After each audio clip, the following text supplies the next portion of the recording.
Well, good evening and welcome back to Smells Like Paris.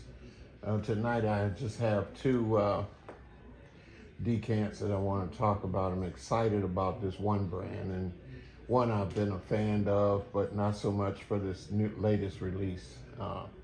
Speaking about Clive Christian, which I started with Clive with number one, I believe it was 1872, and X, which I bought all three, and they at that time was touted to be the most expensive fragrance, but that no longer. I would challenge that statement. They probably have moved it off their box because one of the most expensive fragrances is from Spirit of Dubai, which is over $1 million.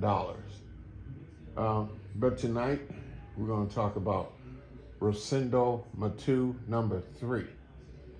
And I just have this, I believe this is a 5 ml decant, maybe a little bit more. It was launched in 2017. It's Neroli, Iris, White Musk, and the perfumer, as I said earlier, is Rosendo Mateu. He has a very, he's passed on, but he had a very wonderful career. He started at the age of 15, believe it or not, working as a perfumer, and then went on to school, and he had created about 89 perfumes. He was born in Spain, started at the age of 15, and he worked with such brands as Paco Rabanne, Zara, Carolina Herrera. But he went out on his own in 2014, and he created at least, I believe, I want to say 12 to 13 fragrances. I have not tried them all, but I do have full bottle worthy of number 5. I did try number 7, which is a vanilla. It was really nice. Guerlain happened to be one of my favorite when it comes to vanilla. I am a big fan of Jasmine, which I do intend to, I may even blind buy because I like this guy so much that I trusted I would love it. And it's number 6. I believe it's Rosendo Mateu number 6. However, this is powdery, woody, iris, citrus, vanilla. The lasting part of it is amber. I do have a few subscribers out there that likes amber. I would say, and in fact, I had on number 5, and this one particular friend of mine said, "Man, you smell like a billionaire."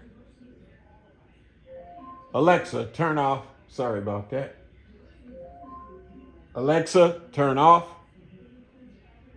Sorry. I really do intend to check out some of the others from this house too. And like I said before, my all-time favorite is number 5, but hey, who knows, number 6 may take that spot. I've not had my nose on that yet, but I definitely plan on.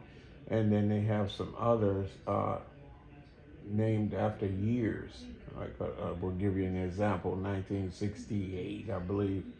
But anyway, this one here, like I said, is powdery. I do get that.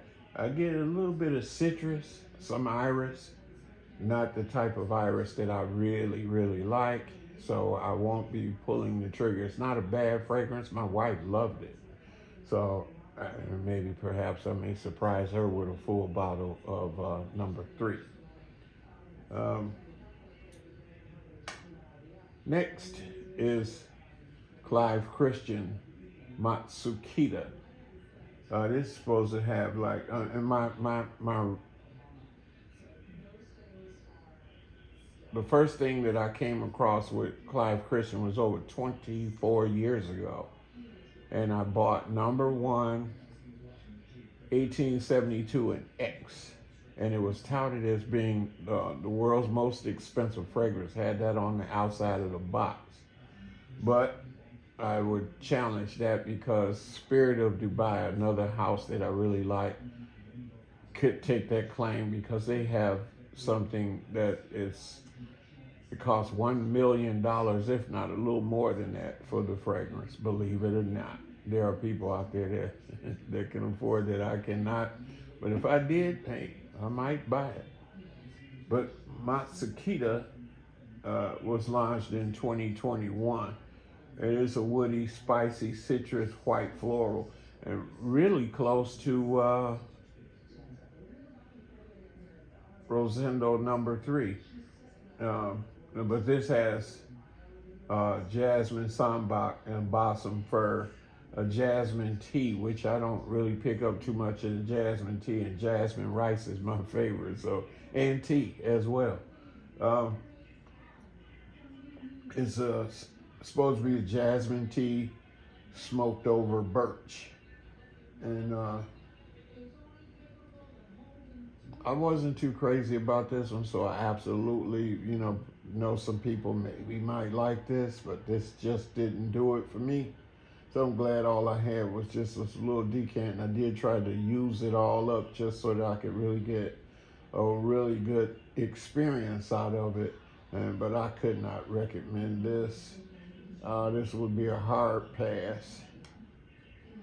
And that's about all I'm going to take up of you guys' time, and I appreciate you stopping by. I hope you enjoy this video. I'm going to do many more. I have over 300 decants, so it'll take me a minute to get through them, and I really like to go through it so that I can give you an honest opinion and not just a rushed opinion on them.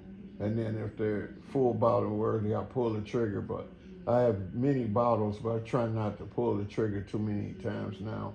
I'd rather buy the decants and enjoy them so that I can go through our hobby that we like so much, that being fragrance. And then you really can get through them. But that's about all I have to say about Matsukita Rosendo No.3. Until then, you probably are enjoying the National Democratic Convention, or DNC. So I'm going to go back and catch some of it. Until then, smell like Paris, and have a good night.